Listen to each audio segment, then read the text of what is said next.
Magandang araw po sa ating mga tagapagsubaybay. Welcome po sa ating palatuntunang APAP Batangas. Usapang pangkapayapaan, usapang pangkaunlaran. Tayo po mga kaibigan ay napapanood po sa Cable TV Channel 6 every Sunday, Tuesday and Thursday. Kasama rin po ang Saturday.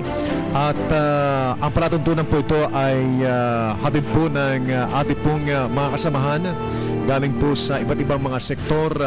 Unang-una po ang ating mga kaibigan galing po sa Batangas Chamber of Commerce and Industry, sa Rotary Club of Lipa South, and of course kasama rin po pala ang Rotary Club of Metro Lipa, yung club ni Mr. Liesa, RC Lipa, Rotary Club of Lipa. Ito ay dahil po sa patuloy po nilang pag-provide po ng airtime sa ating pong programa, and for that matter sa lahat na po ng mga Rotarian dito po sa Batangas City. Maraming salamat po sa inyong patuloy hong pagtangkilik sa ating programa. At kasama din po natin ang ating pong partner galing po sa Armed Forces of the Philippines, sa 740th Combat Group na pinamunuan po ni Colonel Arnel Villarreal, at galing din po sa Orbanpur na pinamunan po ni Butch Nares. Ngayon po kasama si Angie. Thank you. And ang ating mga kabataan na sumusuporta din po sa ating programa. So ngayon ho ay marami ho ang i-cover natin ng programa natin sapagkat malapit na ho ang Pasko. Ilang araw na lang, Pasko na. Pero bago natin pag-usapan yan, gusto ko muna hong pabatiin yung ating mga kasamaan dito. Unahin ko lang po si Meds, pahiram ng microphone. Meds, ikaw na mauna. From left to right tayo. Magandang umaga po sa inyong lahat. Tuloy-tuloy po natin pagsamasamahan ng APAP Batangas. Inuulit po namin ang aming paalala sa 429th Foundation Week ng Batangas sa Lipa City, hosted by the Lipa City Government. Inaanyayahan namin kayo December 3 to 8. Salamat po. So, si Director Mar Amparo. Magandang umaga po sa inyo lahat, sa mga nakikinig at manonood mamayang gabi. Ang APAP Batangas po ay patuloy sa pagpapanatili nito para mabigyan kayo ng mga impormasyong nangyayari sa buong Batangas. At sa ngayon nga po ay nag-iisa ko ditong co-host dahil nasa ibang bansa po ang aking mga kasamahan. At wala po akong mabaho, kaya ako po naiwan. Salamat po. Thank you very much, Mar, and kay Colonel Arnel Villarreal. Magandang umaga po sa ating lahat. Patuloy po tayong sumubaybay sa ating palatuntunan. APAP Batangas, usapang pangkapayapaan, usapang pangkaunlaran. Okay, ito na siguro paggamit kong microphone sa kabila para mas mahababa. Talagang kinakailangan natin maghanap ng sponsor na Medsa. Okay, Butch. Magandang umaga po sa lahat ng nanonood at nakikinig sa aming programang APAP Batangas. Papaalala ko lang po ang aming Solidarity Week sa December 1 and 2, Urbanpur. Salamat po. Ano yung Solidarity Week? Week. A week? Every year po, may Solidarity Week kami. Bale, 2 days po yun. Kasi nandito ang mga taga-Vice President's Office. HADSI. HADSI. That's every week. No po, every year. Every year. 1 week yan, every year. Usually po, 1 week. Ngayon po. Mamaya pala, Butch, baka pwedeng paki-update mo kami doon sa program ng government natin dyan ng HADSI. Yes po. Sa 10 barangay yan, di ba? Sa release ng tren. Because yung program na yan ay sinimulan nung time ni Mayor Governor B. That time, Mayor Vilma Santos. At malaki din yung papel na ginampanan ng mga sundalo natin dyan, sir, ano? Mamaya pag-usapan natin yan, ano? At yes, alam ko na interesado na malaman ng ating mga kabayan. Opo. And Camille? Magandang araw po sa inyong lahat. Welcome po sa APA Batangas, Usapang Pangkapayapaan, Usapang Pangkaunlaran. Hello, pwede pong bumate. Hello po sa Batangas State University, Lipa Campus. And hello po sa Tumesa at Bonilla family na gustong-gusto laging pinanonood ang APA Batangas. Okay. Ngayon ay magabagong mukha yung ating programa. Mag-introduce tayo ng mga mukha galing sa kabataan. At alam naman natin ang kabataan, yun ang pag-asa ng bayan according to Dr. Jose Rizal. Kaya pag may mga discussion, dapat ang mga kabataan ay involved dapat yan sa discussion. Sapagkat yung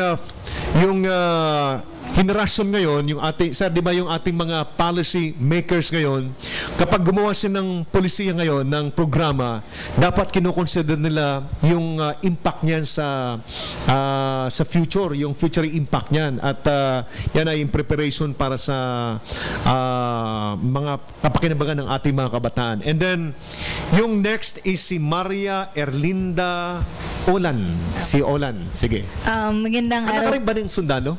po. Anak ka ng sundalo? Hindi po. Kasi yung may Olan kami sa loob ng Fernando Air Base. Sige.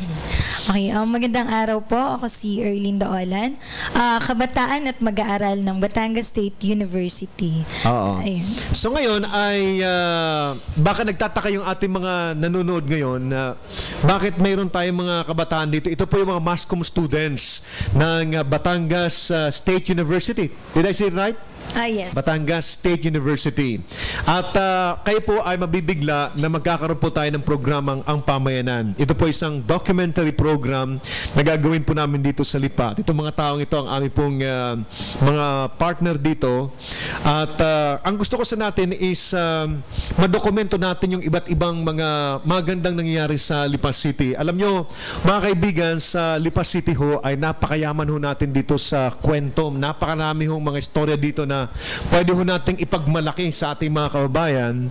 At ang kinakailangan lang po dito is kwento natin, magawa natin itong isang magandang kwento at para ito ay maisalinlahi natin sa bagong lahi natin, bagong henerasyon, no? Maisalin natin sa bagong lahi, no? At di ba ikaw, Mar, dito ka na rin lumaki sa Lipa City at ikaw ay isa ka sa mga resource person natin dito dahil marami kang pwedeng ikwento rito. Pero napakadami hong dapat nating tutukan dito na hindi kayang i-capture ng programa natin sa Batangas. And so nagkaroon ako ng idea na magkaroon tayo ng isang programang Ang Pamayanan na kung saan dito sa programang ito ay ilalabas natin yung kayamanan sa kasaysayan ng ating Lipa. Especially yung mga istorya, mga kwento na pwede mag-inspire sa ating mga kabataan. Dahil dito po sa Lipa, ang dami ho rito mga tao na nagsimula ho sa isang napakaliit na negosyo ho. Ngayon ay mga kilalang kilala na sa... Bakit ganun kayo, paring Mar, dito sa Lipa? Ang dami niyong talaga masipag ang mga Batanggen nyo, mga taga-Lipa, no? Kayo ay nakilala sa pagkakape, di ba, no? At natatandaan ko yung mga taga-Batangas nakakarating pa sa Bicol, di ba, diyan, no? Na may dala-dalang mga kulambo. Tapos may dala-dalang mga itakyan, eh. Yan ang typical na personalidad ng mga taga-Batangas. Mayroong itak na mahaba. Di ba? Balisong, ano? Oo, Kernel. Nung 2 taon nang nakakaraan, nagpunta kami sa Bicol. May awardee tungkol sa entrepreneur. Ang paninda niya ay kape. Umasenso siya sa Bicol. Taga Batangas pala siya. Napakarami yung kwento niyan. At yan po, abangan nyo yan. Kausap ko na po si Mr. Rolly Liesa. At mag-formalize lang po kami nung agreement namin para, kasi pag nagkaroon kasi tayo ng documentary, kinakailangan ho talaga na mayroon kang mga permanent na mga tao magagamit, mayroon kang mag-post production. Hindi na ito pwede ng programa natin na Up Batangas na pwede tayo magprograma kahit walang preparation. Di ba ginagawa natin dito? O sige, imbitahan mo si kung sino yung gusto natin imbitahan.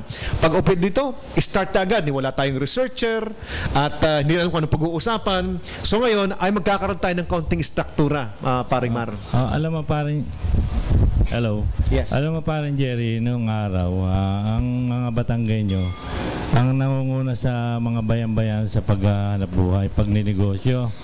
At ang mga Chinese ay sumunod dito sa mga Batanggenyo. At ngayon nga ay mga Muslim na nangingibabaw ngayon. Pero negosyo pa rin. Pero bilaban mo rin yung mga Muslim natin, mga kapatid. Talagang masisipag din eh. But of course, sa mga kapatid po natin mga Muslim ay talagang alam ko na nakakapanibago sa kanila ang pagpasok nila sa Lipa City dahil pumunta sila sa isang lugar na napakasisipag din, no? Sila masipag na mga grupo din sila. Pagpasok nila sa Lipa, makita lang masipag din yung mga taga Lipa City. At saka tinanggap sila dito sa Batangas bilang isang parang kalahi. Ito ay magandang simula ng isang magandang hanap buhay dito sa Batangas. Ang panawagan lang po sa mga kapatid po natin mga Muslim ay bantayan po natin yung rank natin, yung ranks natin para sa ganun ay hindi po tayo mapasukan ng mga tao na mayroong ibang motive, objective at pag nangyari kasi yun is kahit pa paano malaki magiging epekto sa kanila bilang isang grupo yan eh. Kaya ito ay malaking responsibilidad kung sino man ang tumatayong Muslim leader dito po sa Lipa City na ito ay kanila hong maprotektahan yung kanilang grupo upang sa ganun ay hindi ho magamit yung ilan sa atin sa ibang mga adikain. At alam ko na ginagawa yan ng ating mga kapatid pong mga Muslim. And then sunod po natin ay si Aris Malbataan. Aris? Good morning po sa nanonood ng Up Batangas. Ako po si Aris Malbataan, estudyante din po ng Batangas State University, Lipa Campus. Okay, and then si Homer Haji Lucero. Ano musika ng Lucero? Wala po. Walang relasyon ha? Wala po. Okay, Homer. Magandang umaga po sa lahat ng taga-subaybay ng Up Batangas. Ako po si Homer Lucero, estudyante ng Batangas State University, Lipa. And ang aking kaibigan, at alam ko kumare din kita eh, di ba? Opo. Si Angie Santos. Yan po ay leader po yan ng Urban Pura. Diyan po sa Tambo po. Tambo. At mabuti hindi mo ko pinagkailan na kumpadre mo ano? Hindi po. Proud pa rin po ako. Thank you very much. Okay, good morning po sa inyong lahat. Sana po ay patuloy po nating subaybayan ang Up Batangas. At hello po sa mga taga-Tambo. Lagi po silang nanonood. Si Butch ba? Kumare din natin to? Opo. Kumare ko rin pala si Butch sa... Original. Pala. Oo, sige. Okay, ngayon mga kaibigan, inyo pong nakilala na itong mga personalidad sa likod ng cameras. Pagkat sa susunod ay hindi nyo na po sila siguro makita kasi sila yung mga writers, sila yung mga researchers ng ating pong mga gagawin na programa. At ang objective, unahin ko lang muna yung ating programa, ang ating pamayanan para at least ma-advertise natin sa ating mga nanonood ngayon. Ang palatuntunan pong ito ay gagawin po namin tong every Saturday ang programang ito, 1 hour, at i-break natin ito sa 4 na segments, no? At ang isang storya will run about mga 15 minutes, 10 to 15 minutes na story ito. At ang objective nito ay mapalakas natin yung kaalaman ng ating mga kabayan sa kung ano dati ang Lipa at ano ang Lipa ngayon at ano ang pwede pang magawa ng Lipa City. At ang isa pa ay tututukan din natin yung mga strength ng Lipa City at saka yung mga opportunities na dapat natin na ma-exploit at yung vulnerabilities naman po ng Lipa City as isang syudad ay makita din natin para sa ganun, alam natin kung paano natin ito palakasin din. Parang nag-result analysis natin dito. But dito sa programang ito ay ini-involve na natin yung ating mga kabayan. Ang ginagagawin lang natin dito ay i-present natin yung iba't ibang mga kwento galing sa iba't ibang mga sektor, galing sa iba't ibang mga barangay.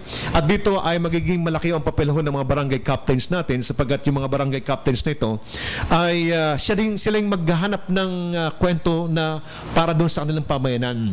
At kung sino yung kanyang i-recommend ang yung ating pag-aaralan at yun ang gagawa natin ng magandang istorya. At dito ay malaki ang involved na production works dito kasi ang paggawa ho kasi ng program, unang-una is i-research mo muna kung ano yung istorya na mayroon ka sa isang lugar.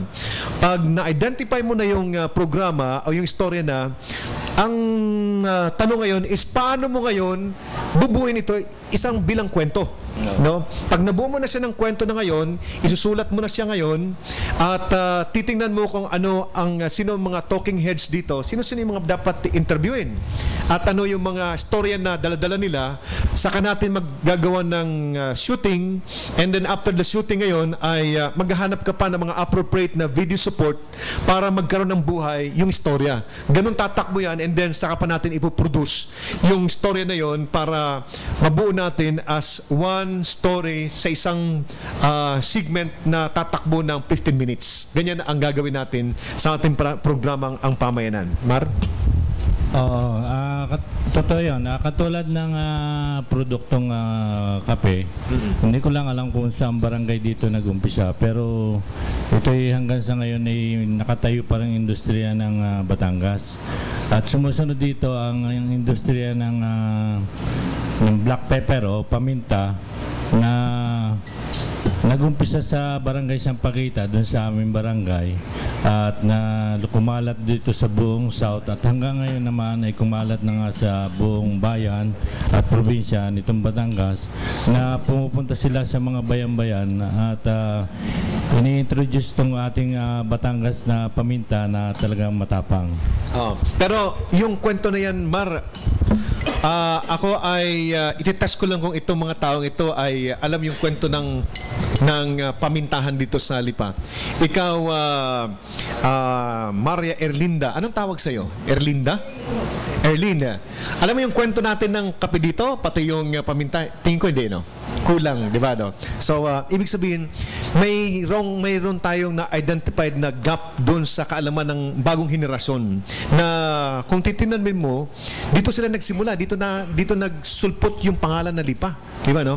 So, kinakailangan pa natin ng mas malalim na research works upang sa ganun ay tunay na makilala ng mga taga-Lipa kung saan ito nanggaling at ano ang kanilang pwedeng mga ipagmalaki dito ng mga kasaysayan, at yan na magiging sentro ng ating palatuntunan. Paring Mar. Sa katunayan, yung anak ko yung nag-aaral sa Lasal, meron silang assignment. Ang barangay namin doon sa Antipolo, doon ngayon ako nakatira sa Antipolo, kinukunan nila ng istorya, ano yung kung paano umunlad, kung saan nanggaling yung barangay Antipolo, at kung saan portion ito nakatayo at ilan ang population. Yun ang mga nakikita kong assignment ng anak kong nag-aaral. Kaya sa pamamagitan ng ating mga kabataan ay makikita natin siguro kung saan nagmula at kung paano ito nag-umpisa. Tsaka as early as this time, medyo exposed na sila sa iba't ibang mga media works na. At pagdating ng panahon, pag-graduate ninyo, ay malaking advantage nyo yan over doon sa mga contemporary ninyo dahil kayo may actual works na kayo. Medyo mataas na yung inyong appreciation. Kaya pasensya kayo at sa akin kayo lumapit. No, hindi ko naman kayo inimbitahan.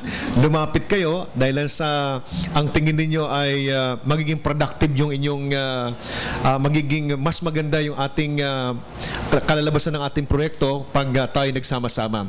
At ang gagawin natin ay napakahalaga sa isang ordinary mga kabayan natin sapagkat, alam di ba sir, kapag inform yung community ay pagsapat yung kanilang kaalaman, yan ay kanilang kayamanan yan eh. Sapagkat nakakapag-participate sila doon sa mga dapat na gawin ng gobyerno.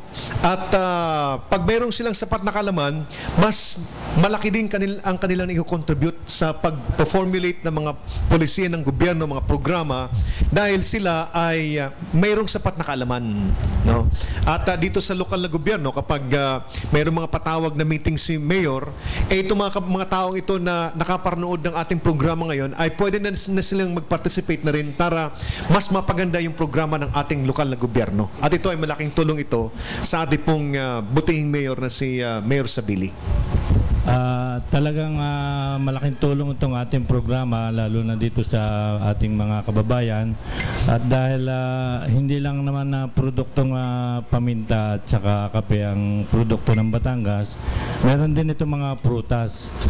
At katulad itong mga bayabas, ito yung mga produktong hindi natin akalain na may malaking industriya. Mangga at iba pa. Tulad nung kaibigan ko na sinasabi na may kaibigan daw siya na nagtitinda lang ng mangga. Pero ang isang anak nasa Ateneo.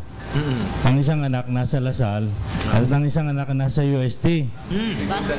Ay tinanong ko kung nag-aaral. Ay hindi, nagtitinda rin ng mangga. Pero yun isang joke na ang negosyo ay lumalaki. Tama. Kasi kahit nagtitinda lang ng mangga, ay yung mga anak niya, tinuro niya maghanap buhay.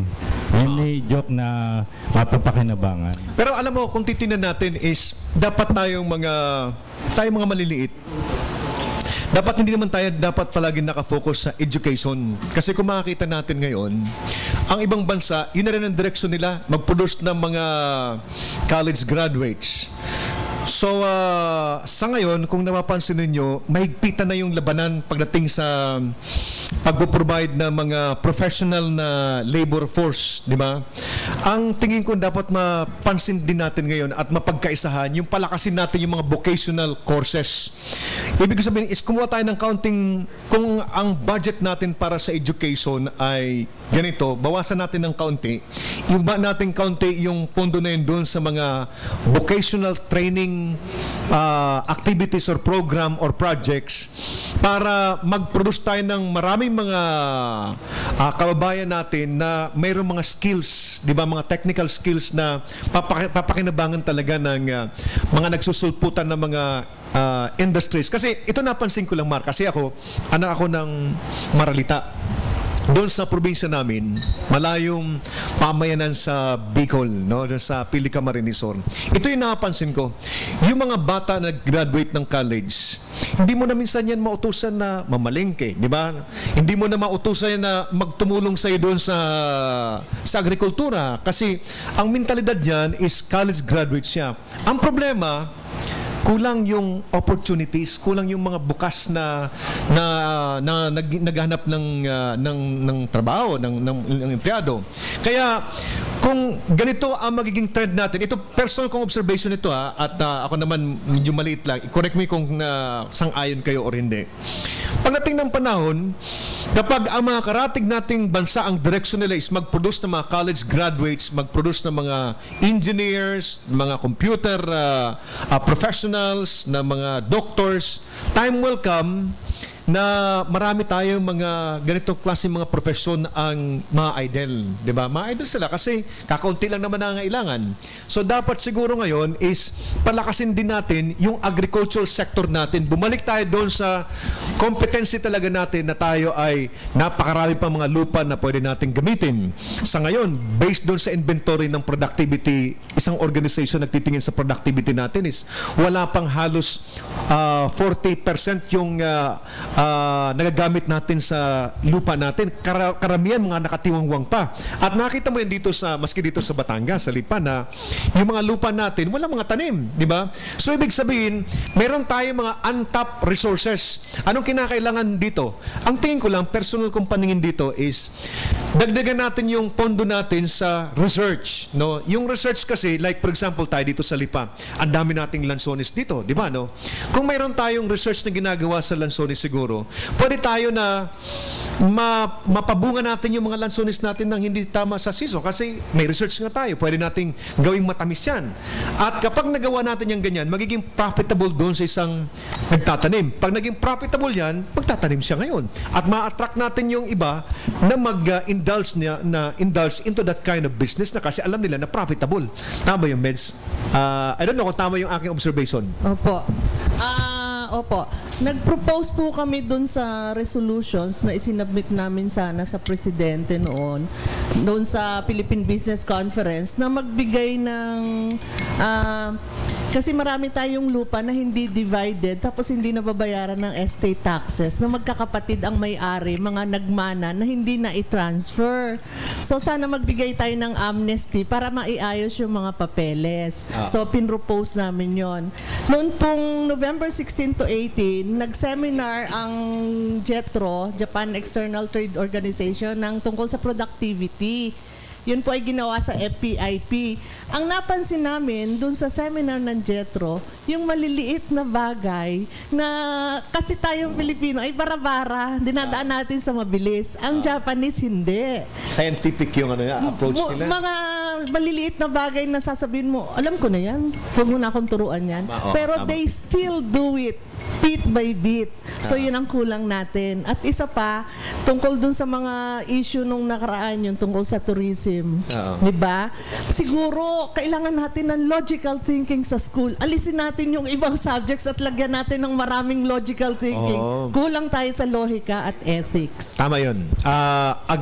Agree ako dyan, Meds. At ito yung magiging sentro din ng ating programang ang ating pamayanan. Kasi, like for example, sa agriculture, Mar, hindi natin alam na napakataas ng very potential ang agricultural sector. Alam niyo ba na kayo baka hindi pa gusto niyo later on na mag-indulge into agricultural business napaka-profitable.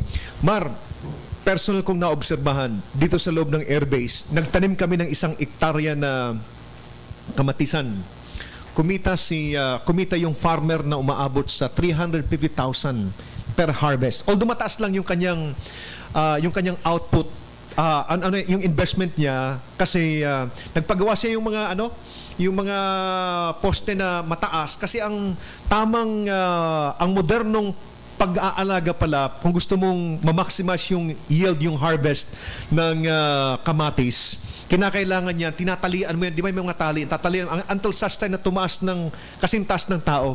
Pero pag ganyan ang ginawa mo, nagiging very profitable sa isang farmer.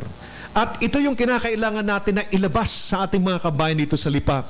Ano yung mga proyekto sa agrikultura na pwedeng mag-venture tayo na magiging profitable yung venture na yon. At yan, magagawa natin yan kung magkakaroon tayo ng mga documentary program na mag-sentro kung paano ang tamang pagtanim ng kamatis, paano ang tamang pagtanim ng pichay, ano ang tamang pagtanim ng pangalan pa ng mga gulay. Kasi lahat yan profitable. Ang kinakailangan lang is turuan natin yung ating mga kabayan ng tamang pagtatanim para ma-maximize nila yung yield at saka yung profit niyan. Di ba, Mar? Dati kasi ang probinsya ng Batangas talagang sa agrikultura maaasahan. Marunong sila magtanim. Ang kaso ngayon na problema ay ilan na yung matatandang marunong magtanim at tapos yung mga anak ay masyadong mainipin at saka mataas ang mga pangarap. Gusto nila may kapital agad na malaki para makapagtayo ng negosyo. Hindi sila katulad ng iba na mag-start lang ng maliit, nagtitiis. At ito naman ilalaki rin kung swerte mo talaga mapalaki ito. At tulad ng ibang mga farmers na nandito sa ating mga barangay, ito ay gugustuhin pa pagka nakatapos ng high school, gugustuhin pang trabaho doon sa mga mall kasi malamig. At ang kikitain nila sa halimbawa nagpapaupa ng pagtatabas ng mga bako ng farm ay 150 hanggang 250 pesos lang per day. Samantalang kung magtatrabaho sila sa mall, minimum sila. Kaya saan pa sila pupunta? Kaya ang profit naman dito sa farm, pagka ikaw i-establish na. Yung katulad na sinasabi mo dapat pag-aralan mabuti para bumunga ng marami at mai-produce natin to sa tamang oras. Para pagka sa tamang oras natin na-produce ito, ay mataas ang presyo. Kasi that time, nag-produce sila mga month of November yun mataas ang price ng kamatis. At ang gastos nila, wala pang 100,000 doon sa mga poste na yun. Diba? Samantalang magkano kikitain mo na? Almost mga 200,000. Ilang buwan lang yung pagpapalaki ng kamatis. At napakarami pa mga gulay. But the point here, why I am explaining this, because gusto ko lang bigyan ng i-highlight, i-underscore yung importance na bumaba yung programa natin. Sapagkat yung mga extension workers natin sa Department of Agriculture ay napakalaki po ng papel na ginagampan nila. Kung gusto natin buhayin yung sektor ng agrikultura. Nang ibig kong sabihin is, dapat yung direction natin ay hindi dapat nakafocus sa, hindi lamang sa education. Maaring yun ang paningin natin ngayon. Lahat natin gusto natin is nasa education tayo. But you try to look at yung nangyayari sa high school. Kung makita mo, yung mga tao na ang interest nila is wala naman talaga sa ganung level ng education, makita mo sila pa nang istorbo doon sa mga talagang gusto mag-aral, pasigaw-sigaw, iistorbohin yung mga naobserbahan ko yan because nung 1998 to 2000, ako yung nagpo-provide ng mga computer sa lahat ng barangay high school dito sa Lipa City.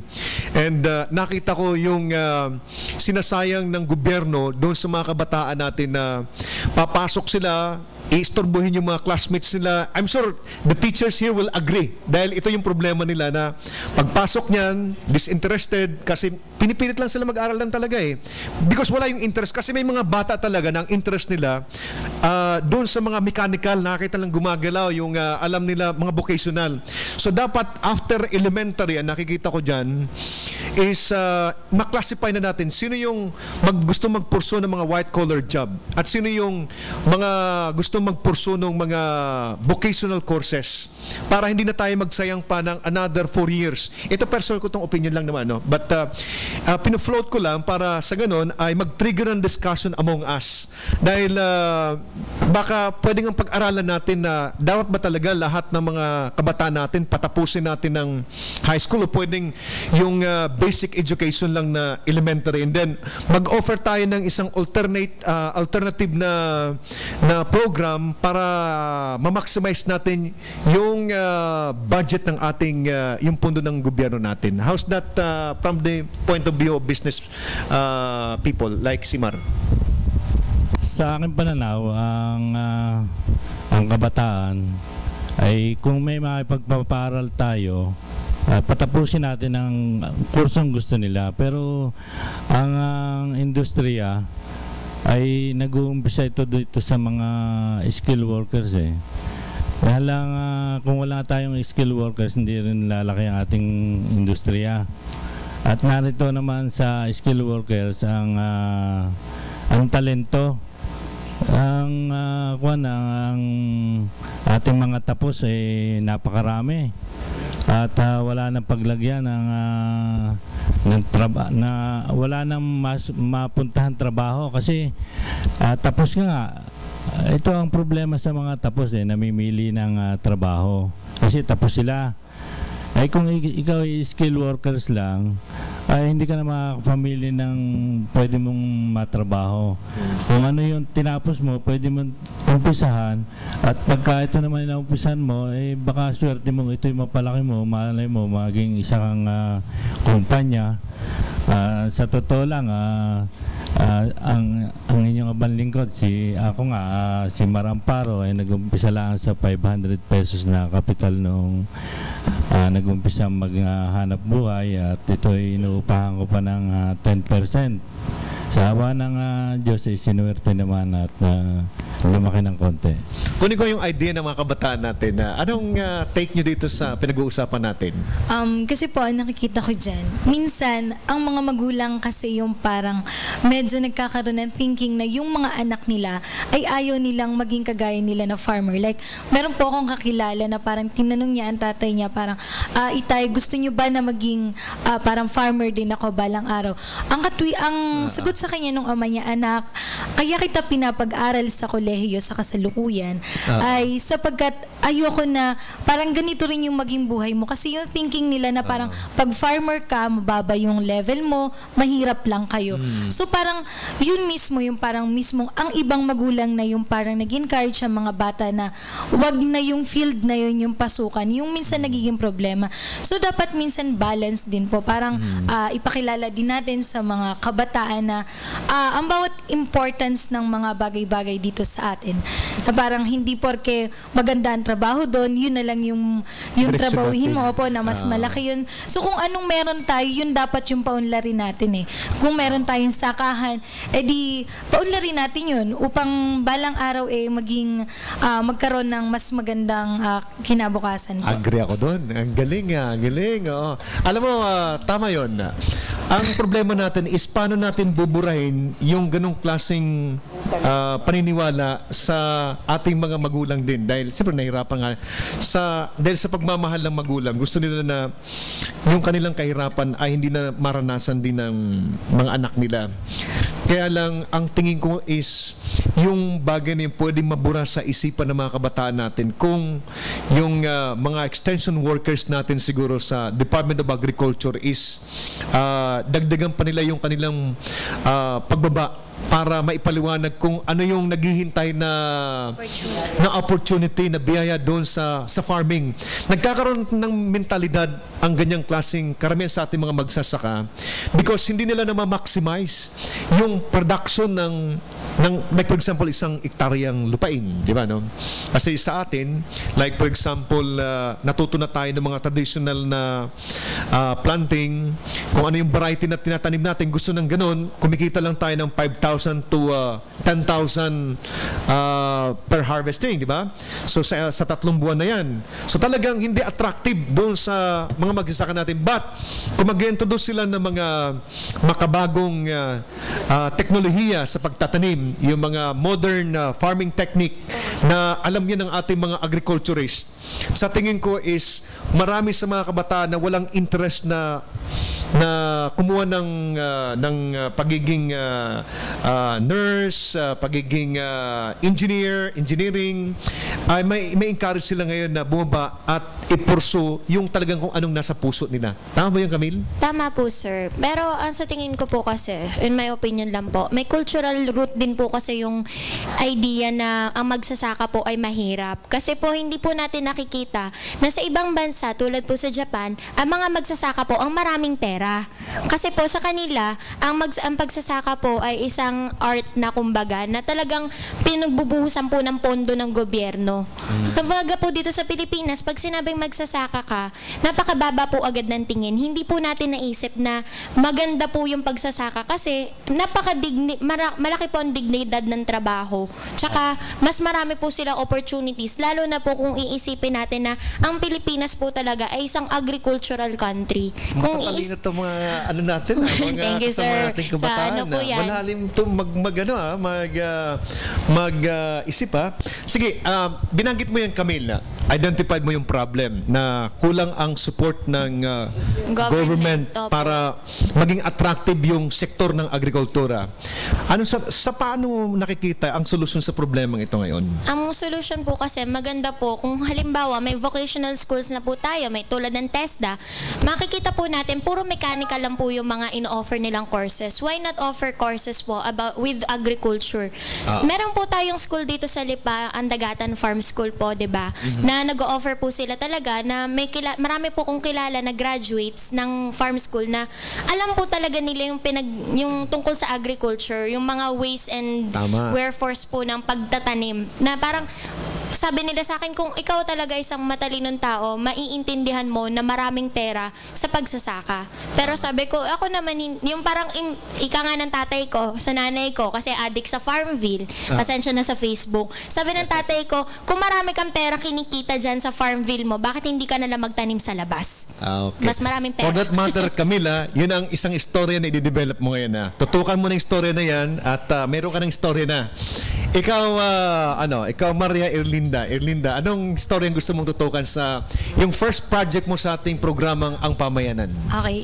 Kagaya nga po nung mga binanggit ko sa inyo kanina, maraming kasi akong bagay na napapansin dito sa Lipa na parang dapat ay mabigay or parang ma-inform ang mga tao na may mga ganito palang klase ng organisasyon or may mga ganito palang kaganapan dito sa ating lugar. Kagaya po nung sa Lipa Actors Company. Ito ay miyembro din po kasi ako nito at subukon na parang napakarami kong natutunan. Ilang buwan pa lang po ako dito pero hindi lang kasi yung acting kasi ako ay stage manager po doon. So bali yung very smart ang dating mo sa ang projection mo sa public sa amin maganda eh. So because of your involvement doon sa mga activities ng ano tawag diyan? Actors Guild. Actors Company po. Actors Company. Parang ito yung mga theater, mga nag-stage playing, ganon. So, bali ito pong grupong ito ay parang we promote positive values and we also aim to educate students and people here through theatrical productions po. Kasi kagaya po nung katatapos lang na show namin last September 24, ang title po nun ay Ang Sistema ni Professor Toko. Bali comedy siya pero yung meaning nun parang we wanted the students to realize their worth in the society, that they can do something for the improvement or for the development of our country. Tapos ngayon naman po magkakaroon kami sa December 7, 8, and 9 ng show po ulit. Yun naman po ay ang title ay Ang Kalungkutan ng Mga Reyna at Ang Unang Aswang. Bali po ay political and social issue po yun. Yung una is yung Ang Kalungkutan ng Mga Reyna na political issue nga po, bali intellectual play po siya. Ang isa naman po ay Ang Unang Aswang, social issue naman po ang tinatalakay doon, na parang figurative po kasi siya eh. Pero yung mismong point doon is yung parang para maging aware yung mga tao, mga students, na parang yung sa premarital sex po na yung consequence no na nagli-lead sa abortion. So magandang bagay na parang nare-realize ng mga students yung mga ganung bagay, nagiging aware sila na yung pagiging inosente nating mga kabataan ay medyo kung minsan ay may hindi magandang kinahihinatnan. Meron din po siyang goal or objective yung Lipa Actors na parang theater for Batangas. Yun naman po ay yung director po kasi namin si Mr. Luisito Torres Nario ay isa po talagang alagad ng sining. Siya po ay instructor sa BSU Lipa. Nagtapos din po siya sa CCP, sa theater po. Pero yung kanya po talagang goal ay parang dito sa Lipa ay maturuan ang mga kabataan tungkol sa sining. Kagaya po yun, meron po kaming parang apprenticeship program kung saan yung mga kabataan, hindi lang po kabataan, meron din po kami dong member na parang medyo may edad na natuturuan po sa acting. Tapos kami po ng mga students, natututo kami mag-ilaw or lighting, ng sound design. Yun nga po akin is stage management. At the same time po ay sa marketing. So natututo kami makipag-deal sa iba't iba. Yun. For that matter, imbitahan mo yung director ninyo sa next Sunday at involve natin siya sa ating project. Kasi sa akin dito is gusto gusto ko lang na maitanim ito until such time na mag-survive siya na sa kanyang sarili. At wala tayong problema. Alam mo, dami nating kwento. Yung kwento na yung sinasabi mo ngayon, binabanggit mo, napakalaking kwento niya na pwede mong expand dyan eh. At proud ako na ikaw yung tututok niyan at kasama ka sa team natin. Thank you very much, Linda. And then, ikaw naman. Pero gusto ko sana sa inyo, mayroon din sa inyo mag-focus doon sa buhay ng ating mga kasamahan sa urban. Kagaya, ikaw, Butch, kung tatanungin, Butch, anong kwentong gusto mo na gusto mong i-promote sa ating mga nanonood at mga nakikinig? Para mapakinggan niya ni Aris. Ako naman po kasi, sir, ang tatanungin nyo, kahit po ako nakapikit, kayang-kaya ko pong ikwento ang totoong buhay namin sa Riles. Sa 10 barangay namin nasasakupan, isa po ang aming layunin. Sa totoo lang po, kaya po nagkaroon ng ating mahal na Gobernador Vilma Santos Recto noon ng project na housing to prevent yung kasi masyado marami na hong tawag dito, nagmamigrate dito sa Lipa na taga-ibang probinsya. Na-notice po nila na ang Riles dati parang taniman lang po siya nung araw na napapakinabangan po ng mga ilan lang nakatira doon. Ngayon po, ang Riles congested na ng bahay. Okay. Na naging isang pamayanan na siya na kung sino-sino nakatira. Na yung space na dapat ay natataniman nung hindi na natataniman. So kung ito nung nagkaroon kami ng project since 1999, tapos inano na po nila ng talagang finalize nila as 2000, year 2000, nagkaroon ng tagging, binagyan ng number yung mga beneficiaries. Pagdating po ng 2003, nagkaroon kami ng pre-qualification. So, kung sino ang magko-comply doon sa pre-qualification ay siyang magiging talagang may pinanghahawakan na beneficiary na kung ano magiging programa ng gobyerno ay sila ikasali. Ang isang main purpose po ng government noon ay to lessen the people coming in. Ang nangyari po ngayon, hindi ko maintindihan kung in spite of the program at ang alam naman po nila lahat na bawal na ang magpatayo ng bahay kasi kinukonsider ng illegal yon. Supposing ako may kamag-anak sa probinsya, want to stay with me. Kung iniisip ko yung kapakanan ng mga tao nasa paligid ko, hindi ko sasabihin sa kanya na, bumisita ka lang sa akin, pero bawal ang tumira dito ng matagal. Alam mo, Butch, ang nakikita ko dyan na kwento is ilabas natin yung, ito yung gusto kong tutukan mo, Aris. Ikwento natin yung papaano ang isang urban, isang lugar, like for example, let us be particular about yung sa Riles natin. Opo. Paano siya nagsusulputan ngayon? Kung lalaliman mo ang pag-uunawa sa mga nangyayari dyan, makikita mo na isa lang ang factor na nakita ko dyan Kung Bicol ang nampupunta dyan, pag uwi niyan doon sa probinsya nila, kikwenta nila yung buhay nila dito sa Lipa City. Yes. So yung mga tao doon na nagtatrabaho sa sakahan at hindi pa nakakita ng mga syudad na kagaya ng Lipa City, magkakaroon sila ngayon ng anong pangalan niyan? Yung interest, yung desire. At normally sa probinsya ang ginagawa niyan is nag-iipon niya, nag-aani, nagtatanim para makapag-ipon ng pamasahe para puntahan si Butch dito sa Lipa City. Pagdating dito, ikaw naman, gusto mo naman dahil kung ikaw ay nagtitinda dyan sa kalye, nagtitinda ka ng palamig, meron ka ngayong kakatulungin. Meron kang katulong ngayon sa pagtitinda ng palamig at nakakatulong sa negosyo mo. But, ang hindi nalalaman natin, pag natutunan na ng dinala natin dito, magtatayo na rin niya ng sarili niyang negosyo naman at magtatayo din niya ng bagong bahay din at dyan nagsusulputan yung mga informal settlers natin. So ito yung bagay na dapat ma-educate natin yung ating mga kabayan para sa ganun ay may stop na yung informal settlers. Kung sino mga nandiyan sa lugar na yan, baka pwedeng i-maintain na lang natin yan para unang-una is hindi maging sagabal yan security natin, because whether we like it or not, yung mga sulpot na galing sa ibang mga probinsya na hindi natin na-screen yung security nito, ito ang minsan nagko-cost ng security problem natin sa ating lugar. At yan ay isang napakagandang kwento niyan na pwede nating buuin at ikwento sa ating mga manonood, Aris. What can you say about that, Aris? Pwede natin mapagsalitain Butch si Aris at gusto ko mapakinggan yung kanyang idea rito. Sir, gaya po nung sinabi nyo na hindi po lahat ng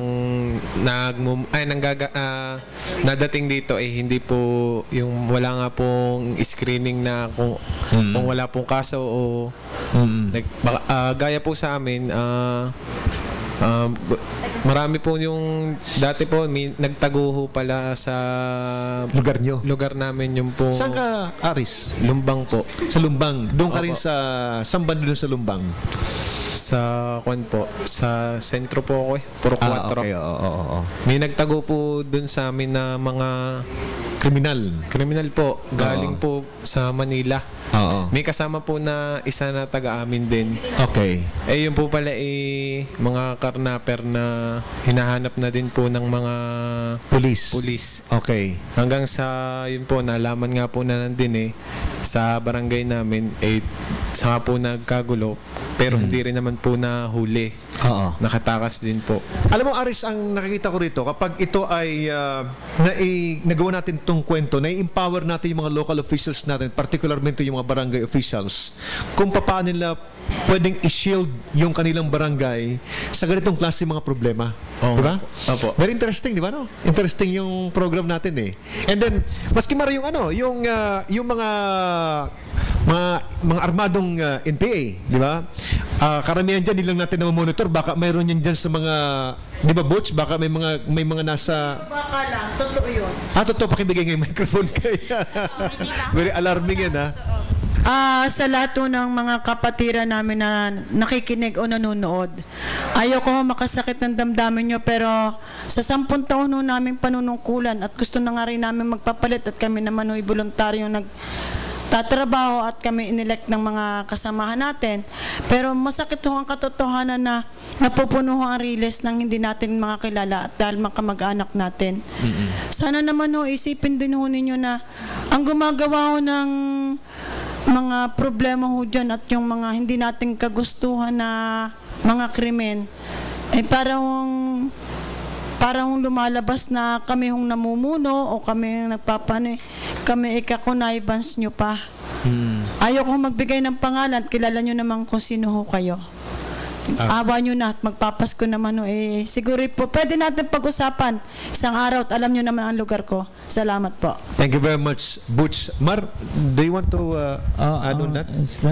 Totoo yung nangyayari na hindi lang sa mga release, yung mga namamasukan, katulong sa isang factoring maliit, kumukuha sila ng mga empleyado na taga-ibang lugar, mga aplikante, na hindi na naman natin nakakilala. Katulad ko, ako naman ay tumatanggap din ng taga-ibang lugar. Kaya lang, sabi ko sa kanila, kailangan merong barangay clearance sila at police clearance. At ito ay merong mga ID na naka-side, naka-front at madidetalye mo kung ito ay merong nagawang krimen. Kaya yun ang isang maganda na dapat nating unawain, na dapat hinga natin ng mga clearance ang mga tatanggapin natin kasi hindi naman natin kilala sila. At ito ay sa katunayan nung una, ini-encourage sa mga kapitan ng mga mamamayan nila na pag may pumasok na katulong, kailangan ay i-rehistro nila o palista doon sa barangay hall na ito ay nagtatrabaho sa kanila. Ito ay isang magandang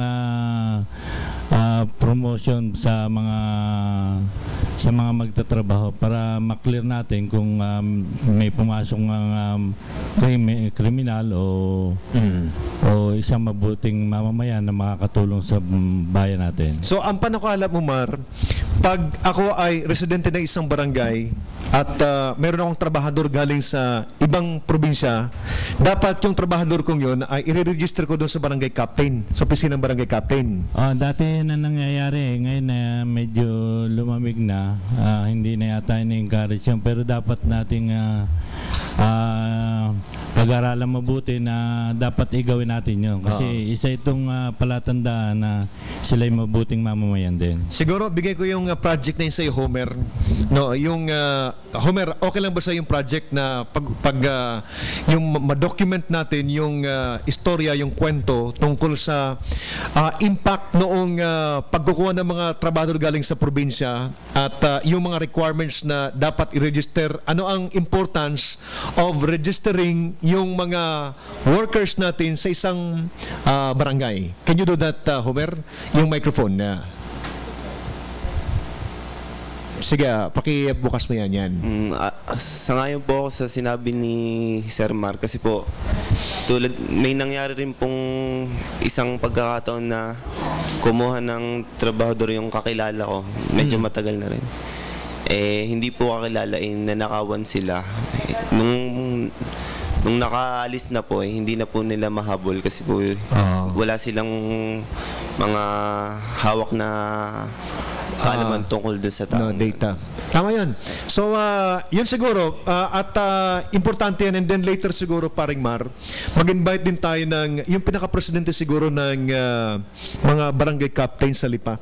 Kung pwede natin sila na mag-guest dito para mapag-usapan itong tungkol sa bagay na ito at maging priority program ng mga barangay captains natin. Because seemingly, mayroon tayong deterioration doon sa monitoring ng registration ng mga pumapasok sa barangay natin. Dapat talaga is continuous sa monitoring natin, and then kung kinakailangan mayroon sigurong barangay resolution na mayroong counting penalty doon sa isang residente na pumasok ng tao na hindi niya ni-register kagad doon sa barangay hall or sa barangay hall nga. No? Anyway, maganda yan. So, lumilinaw na yung story natin, di ba? No? Ikaw, G, tingin mo, maganda yung takbo ng natin, ng programa, ng diba? ating programa. Yung ang pamayanan, ang ating pamayanan. Para sa akin naman po, sir, ang ibalik po natin doon sa ibang mga kabataan po na mga lingid po sa ating kaalaman na karamihan po sa ibang mga bagulang na hindi po nakakapag-aral yung kanilang mga anak. Ngayon po, kung halimbawa po magkakaroon po tayo ng pagkakataon na yung mga kabataan ng mga katulad ng mga tambay, magkaroon nga po yung katulad po ng sa TISDA, ganon. Kasi po yung ibang mga magulang, wala po silang mapaaral sa mga kanilang anak. Hanggang po sa graduate lang po ng elementary, hanggang po sa tambay, hindi po sila makapasok ng trabaho dahil po diploma ang kailangan po natin. Yung iba naman pong mga magulang, meron nga pong pangpaaral, wala naman pong hilig mag-aral yung kanilang mga anak. Kasi po meron po akong nalaman po na gayong klase na yung iba pong mga kapatid ay mga titulado na sila. Pero po yung isa talaga pong wala po siyang hilig talagang mag-aral. Pinapasok po niya sa TISDA. Nagkaroon po siya ng sariling hanap buhay nung mag-graduate po siya. Ngayon po yung may sarili na po siyang talyer. Ay ngayon po ay maunlad na po ang kanyang buhay hanggang sa nakapag-asawa po siya, nagkaroon siya ng sariling pamilya.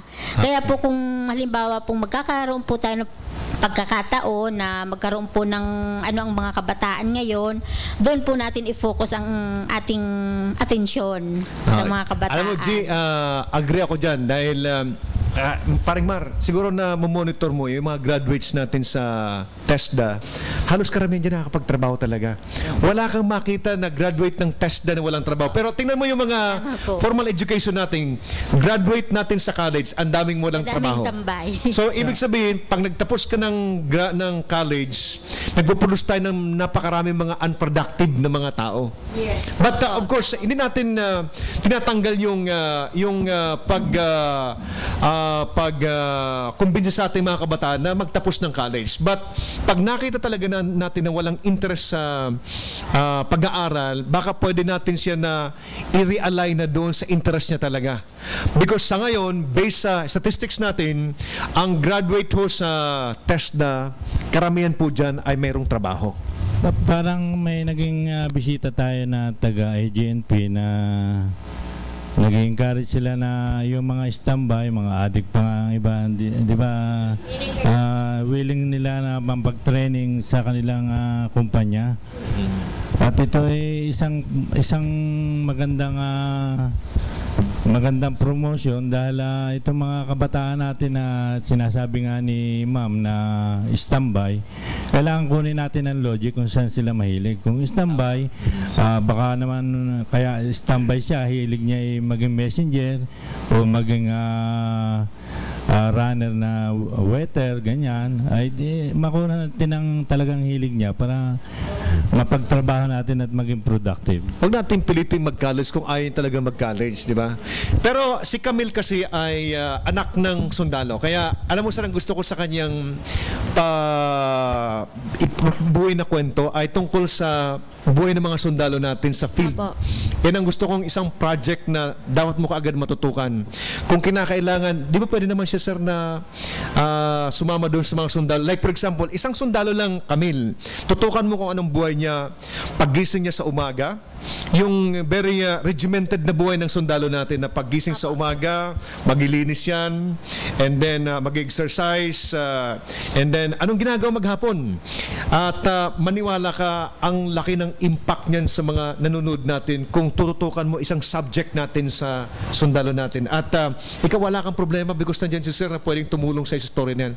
Di ba, sir? Pwede naman yun, sir, ano? Kahit ngayon. Oh, ibigay mo kayo, no? Kay sir yung microphone na Camille. Sige po. Kasi actually po, yun nga po, ang aking mga po ay sundalo noon. Ngayon po kaka-retire lang. Maganda rin po siguro subject kung anong ginagawa ng sundalo pagkatapos niya magretiro. Kasi po, pagkatapos niya mag-give up yung kanyang trabaho, ano pong gagawin niya? Madalas po kasi makakilala ko, I'm not naming names, kilala niyo na kung sino kayo, na ang ginagawa na lang po ay magsugal, makipagkwentuhan sa barkada, na sana naman po may magagawa tayo para sa kanila, para mas maging productive pa. Kasi po, ang aking mga magulang ngayon, talaga po nagpupursige para makapagtapos ang mga anak nila. Yan po. Kasi sabi nga ng tatay ko, hindi nyo kasi naranasan yung maging mahirap. Maswerte kasi kayo. Ngayon, pagdating ng araw, pag nag-asawa ka anak, anong gagawin mo? Yan po yung mga tanong niya. Parang, nung unang panahon naman, iba-iba na. Kasi, syempre po, ang pangarap po kasi niya talaga, magka-diploma mga anak niya, yung wala sa kanya. Yun. Pero, maganda nga po yung mga sundalo ay maging focus naman. Kasi, di ba, medyo kailangan nating i-boost yung image para po doon sa mga kabataan na may balak magsundalo talaga. Bigay mo yung microphone kay sir. At isa pang gusto ko, sir, na patutukan nila, yung kwento ng pamilya, like yung mga sundalo natin na assign ng Mindanao, at yung mga naiiwan na pamilya, yung anak nila, at pag nagkakasakit yung mga anak nila, sino nag-aaruga, di ba, sir, ano? Yung asawa, anong ginagawa. Napakagandang kwento ito na magpapalapit sa puso ng ating mga kabayan. Totoo yan, ano. Sa akin yung pananaw, napakahirap ng buhay ng pamilya ng isang sundalo o yung dependents ba, yung asawa at saka mga anak. Kasi sila halos hindi na nila makasama ang kanilang ama. Malaking bagay yon sa isang pamilya. May mga kwento nga dyan, nababalitaan natin kung sino pa yung anak ng sundalo, yung anak naging NPA. Bakit? Kasi kulang sa pag-aaruga ng ama Yung ama kailangan din kasi na andyan sa pamilya yan. Pero inaanohan yun pinagtatakpan natin ng ibang pamamaraan tulad ng anong ginagawa ng mga tatay. Yung sweldo nila talagang kung maaari, huwag nang bawasan. Na doon. Kaya naman napakalaki ng role na ginagampanan ng isang nanay kapag ikaw ay asawa ng isang sundalo. Kasi ikaw na rin yung tumatayong tatay bukod sa ikaw yung nanay. At napakahalaga niya sa paglaki ng mga bata. Kasi diyan nakasalalay yung kinabukasan ng bata sa paglaki niya. Kanina pinag-uusapan natin yung mga tasking nitong mga kabataan. Iniisip ko kung paano papasok yung role ng isang sundalo. Sabi ko nga, ito, makakatulong sila. Kasi tulad yung sa pagbubukid, ang kulang parang natin yung tao na magbukid ang laging nasa isip nila, pag ikay magsasaka o magbubukid, mahirap ka, forever kang mahirap. Pero hindi sa mga taong nakakaunawa at nakakaalam, tulad ng binanggit kanina ni Camille, sa Japan o sa Australia, kung sino yung farmer, siya yung mas angat sa buhay. Kasi alam nila yung tungkol sa farming. Dito sa atin, naniniwala ako, marami na rin tayong mga scientists at saka na expert sa lupa. Ang kulang na lang siguro, parang nakikita ko yung motivation at saka yung maiparating natin doon sa mga maglulupa. Kasi sila yung nasa lupa, dapat ito ang malaman nila, na napakaganda pala ng buhay sa paglulupa. Ngayon, isa rin yan, dagdag kaalaman sa akin, idadagdag ko rin sa mga sundalo natin na nakadeploy sa mga rural areas, kung saan ay may lupa, na dapat malaman muna nila yung history nung tulad yan. Maraming dapat pag-aralan May gustong maglupa, wala naman lupa. Mayroong may lupa, ayaw namang maglupa. So yan ang dapat i-consider natin, dapat pag-aralan. Yung ating mga kasundaluhan, sa matter of yung ipaalam lang, makita kung saan tutulong. Kasi tayo naman pang publiko gamit pang publiko ang sundalo. Kaya ang nakikita ko dyan, na andyan naman masisipag naman yung mga sundalo natin, disiplinado. Kung kaya kahit binubomba sila ng intriga, hindi nila makita na totoo yung sinasabi ng mga nagbibigay ng mga maling husga sa mga sundalo natin. Ang sinasabi ko nga pag ini-interview ako, siguro mas maganda kung kayo yung umakyat doon, alamin niyo kung ano yung ginagawa ng mga sundalo. Kasi ang pinalalabas ng kabilang parte, nagtutorture daw ng kabataan, nagre-recruit daw ng mga KA o kapgus ng mga kabataan.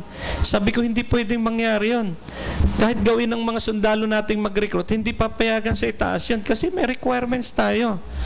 At saka sabi ko, bakit man tutorture naman, manggugulpe o mananakit yung sundalo natin?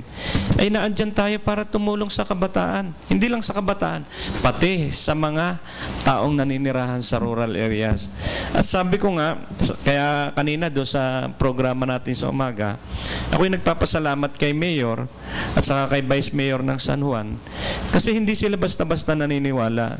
Nag-conduct sila ng investigation at yun nakita naman nila na napasinungalingan. Hindi nga sila naniniwala Kaya nga sabi ko ngayon ang mga kung nung araw may experience tayo, tanggapin natin noon talaga medyo umabusan ang sundalo ng panahon ng martial kasi naging makapangyarihan ang sundalo. Pero ngayon buksan natin yung yung kaisipan. Bakit hindi natin puntahan sila? Bakit hindi natin obserbahan yung ginagawa ng sundalo? Yan, may nag-i-invite din sa akin sa tulad ng ABS-CBN, umakyat sila. Natutuwa ako ng ganun dahil hindi rin sila basta naniniwala. Kasi kumakalat na yung mga ginagawa natin. Sabi nga, action speaks louder than voice. Kasi yung mga ginagawa ng mga sundalo natin ng pagtulong sa mga kababayan natin, ay halos lahat ay naparating na nila.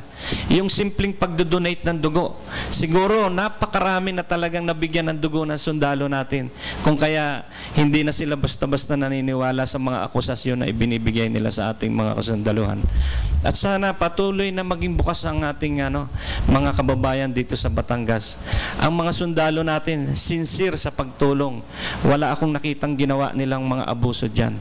At sila'y naniniwala. Kaya every now and then, inaakyat ko sila sa bundok. Gusto kong iparating sa kanila, hindi lang sila ang ganyan.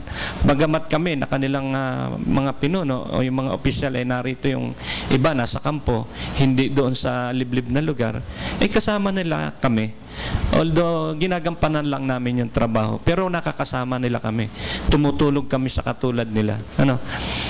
Sana yun din ang tulad niyo, maging partner din kami ninyo sa hinaharap. Tulad nga nung mga naririnig ko, kako tama, hindi lang pala yung mga tao sa barangay ang dapat nating kapartner dahil nakakasama. Pati man ang mga kabataan tulad ninyo, dapat din naming makapartner. At umaasa ako darating ang araw na marami tayong pagsasamahan o pagtutulungan na maging pakinabang sa ating probinsya.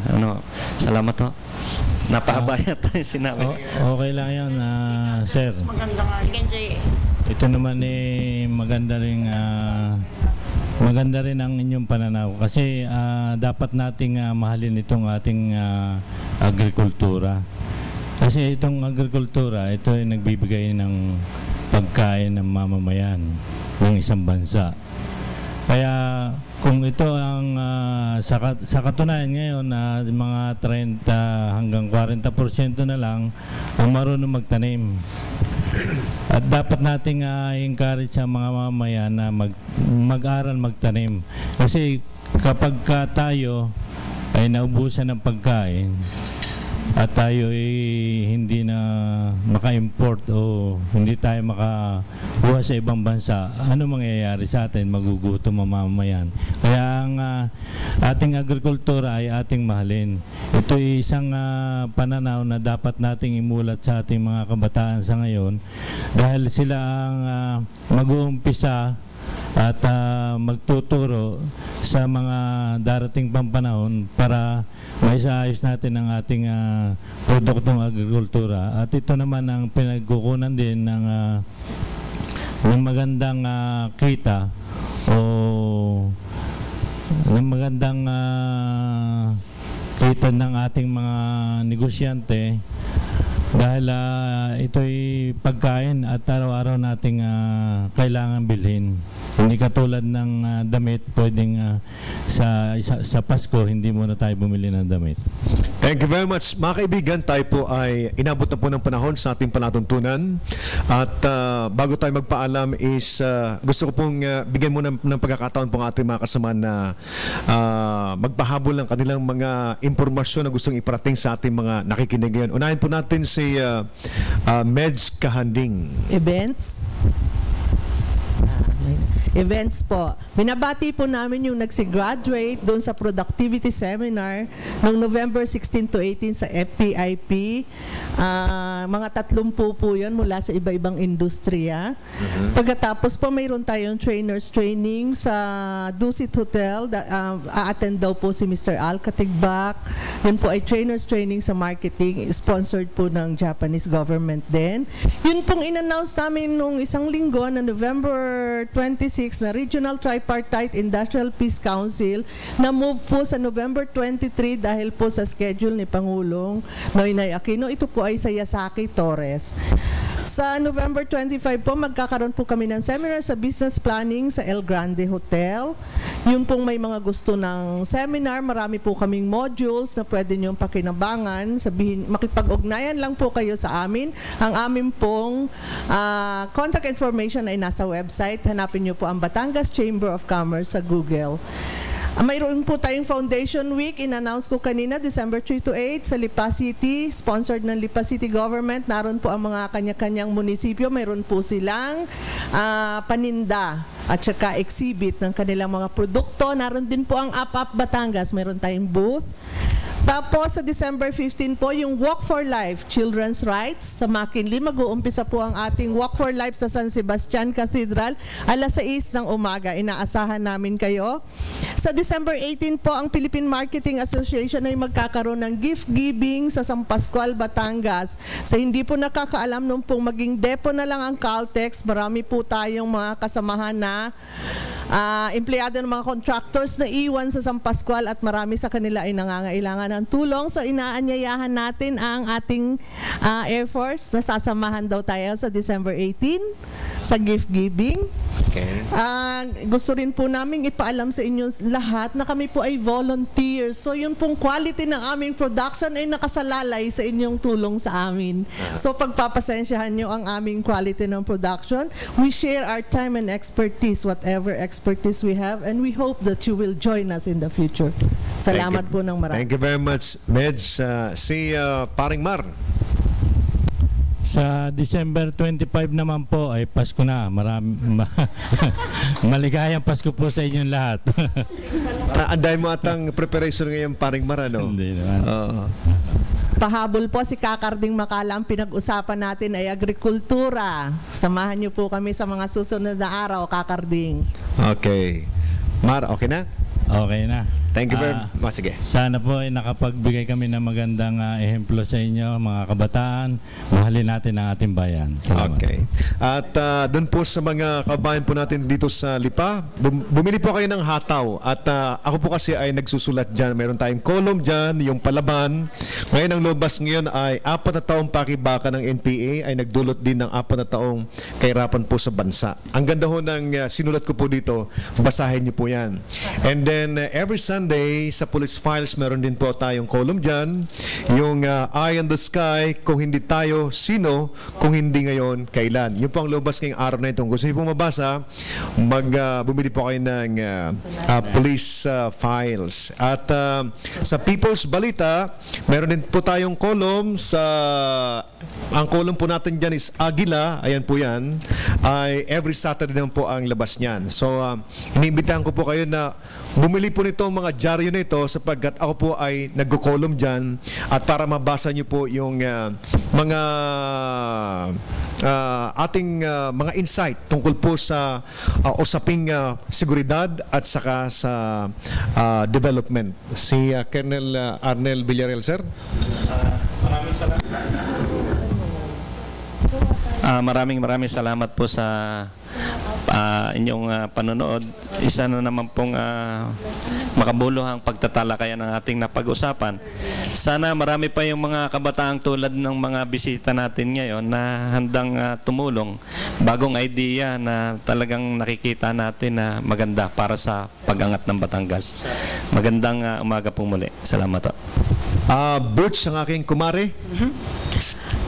Maraming salamat po sa lahat ng nanonood at nakikinig sa aming talakayan.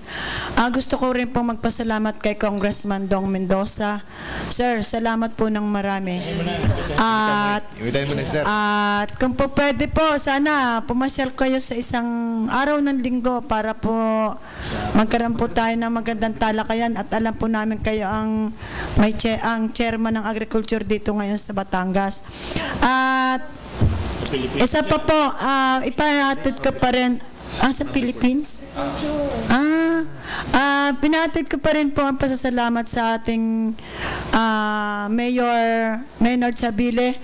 Salamat po, sir, sa inyo magandang pagtanggap sa amin ng araw ng Friday sa mga taga-urban at salamat din po sa inyong assurance na ipagpapatuloy ang proyekto na aming ginagawa sa kasalukuyan at sa lahat-lahat po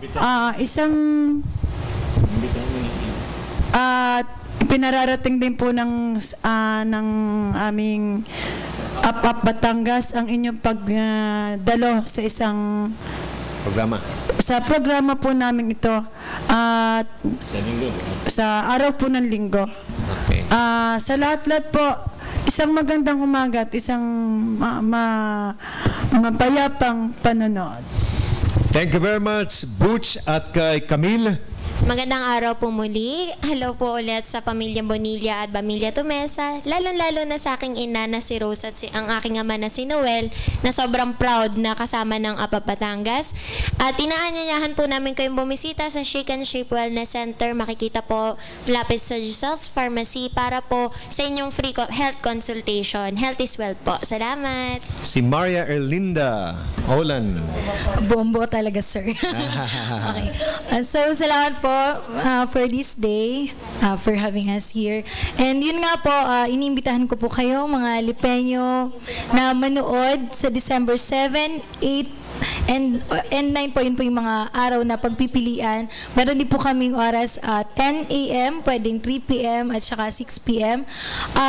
ipapalabas po yung pangalawa naming show na kasama po sa first theater season namin na Pagbabago 2010. Yun nga pong ang Kalungkutan ng Mga Reyna at Ang Unang Aswang. Sa Lipa City Cultural po, bale 300 audience lang po ang iaalaw namin every show kasi nga po ay intellectual play siya. Gusto namin ng magandang interaction sa audience.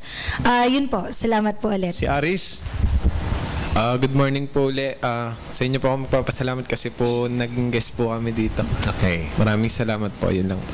Thank you. And kay Homer? Magandang umaga po muli sa lahat ng nanonood ng APAP Batangas. Maraming salamat sa inyong paanyaya sa amin ngayong araw nito. Sana po'y makadalo pa kami sa mga susunod pang... Oo. Kasama palagi dahil yung ating programang Ang Pamayanan. And ang aking kumaring si Angie.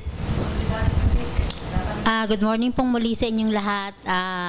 Inaanyayahan po namin yung sa December 2 sa Solidarity Week po. Tuloy na po yun.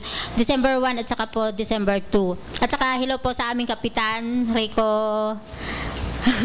Rocleo. Congratulations po. Sana po ma-invite po namin kayo next week, Sunday po. Thank you. And Ruel, aking inaanak. Sir, magandang umaga po sa lahat na nanonood ng APAP Batangas. Nais ko lang pong batiin ng belated happy birthday ang aming commander po ng AATC, si Major General Gregorio. Kailan? Makapagal nung pong last Wednesday. At kasabay po nun ay yung visit naman po ng ating commanding general ni Lieutenant General Oscar H. Rabena at dinala din yung kanyang mga papasko sa mga kasundaluhan. At nais ko rin mong pasalamatan si Dr. Habilio ng Habilio's Clinic. Nanonood po pala palagi ng APAP Batangas, si Dr. Habilio. At saka po ang aking mga kasamahan, si Flor, si Liobert, si Lance at si Wendell. Sa lahat po ng sumusubaybay ng APAP Batangas, magandang umaga po sa inyong lahat at lagi po kayong sumubaybay. Thank you very much, Ruel, at sa ating mga kasamahan dito na tunay na naging very productive po yung ating discussion at napakaganda ng mga insights na pinag-share ng ating mga kabataan at nabanggit ko nga na mahalaga po talaga ang papel na ginagampanan po ng ating mga kabataan. Kaya sila po ay kasama na po sa ating programang APAP Batangas and soon to open also ay yung ating programang Ang Ating Pamayanan, ang tabayanan po yan. The same time din po yan every Saturday 8 to 9 p.m. At kausap na po natin yung may-ari po ng Cable TV Channel 6 at maraming salamat sa napakabait na may-ari po ng Cable TV at yung kanyang opisina punong-puno ng mukha ng kanyang mga gandang mga anak at sabi niya kung sino yung mga mahal niya, yun ang gusto niyang i-display dun sa kanyang opisina and very fatherly. So thank you very much Caroli Eliesa at sa kanyang asawa na napakabait din and sa iba pang staff and members po ng Cable TV and wag natin kakalimutan yung ating pong Blue Sapphire na palagi po nagpapairam itong napakagandang restaurant at saka yung hotel dito po sa harapan ng Fernando Air Base. So maraming salamat po sa inyo at bago po tayo magpaalam, tayo muna po ay siguro kinakailangan na isarado po natin yung ating programa sa isang panalangin sapagkat ito po yung isang bagay na natutunan ko po sa aming Commanding General ng Philippine Air Force. Panginoon, kayo po ay nagpapasalamat sa isang araw o isang oras na inyo pong pinagkaloob po ngayong araw na ito. At kayo po humingi na patuloy niyo pong pagkaluban ng tamang pag-iisip ang aking mga kasamahan dito sa programang APAP Batangas upang sa ganon ay patuloy po namin na mapaglingkuran ang ating pong mga kabayan sa magitan po ng pagbibigay ng tamang impormasyon. At sana po Panginoon ay marami pang mga kabayan tayo na matutulungan ng ating programang APAP Batangas. Ang lahat ng ito ay ayon pong hinihiling sa pangalan ni Jesus. Amen. Maraming salamat po sa inyong pagsubaybay. Ako po si Lieutenant Colonel Jerry Zamudio.